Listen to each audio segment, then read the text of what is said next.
Hey everyone, here are your daily news summaries for today.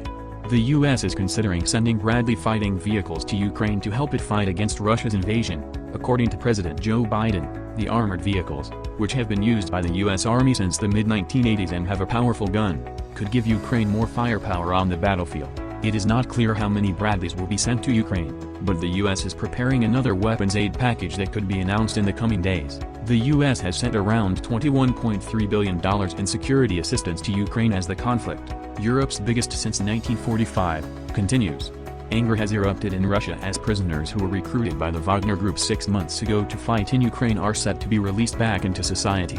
The Wagner Group has been recruiting large numbers of male prisoners for Putin's war in Ukraine and hiring in penal colonies in Russia, offering commuted sentences and cash incentives in return for 6 months of military service. Russian readers have expressed anxiety and anger at the news, questioning the legality of the pardons and expressing concern about the potential for the pardoned prisoners to return to criminal activity. Others have defended the prisoners' right to return to society after serving their time on the battlefield. The World Health Organization had identified a new strain of COVID-19, dubbed XBB.1.5, which is believed to be more transmissible than previous variants. It has been detected in 29 countries, and in the United States, it has gone from being present in 4% of sequenced cases to 40% in a matter of weeks. It is not yet known if the new strain is more severe than others, but hospitalizations in the northeast of the U.S., where it is spreading rapidly, are rising and are currently around 40% of last year's levels. The WHO is expected to release an analysis of the new strain severity in the coming days. Ashish Jha, White House COVID-19 response coordinator, advises people to get a booster shot, test before attending large gatherings or meeting with elderly or immunocompromised individuals, and wear high-quality masks in crowded indoor spaces.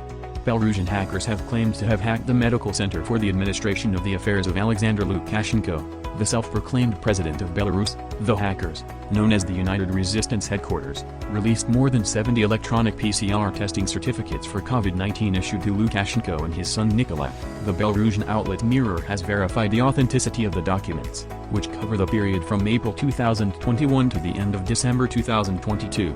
Many of the certificates were issued before Lukashenko's meetings with Russian President Vladimir Putin. The hackers have suggested that the certificates contain inconsistencies and that Lukashenko may not have actually been tested for COVID-19.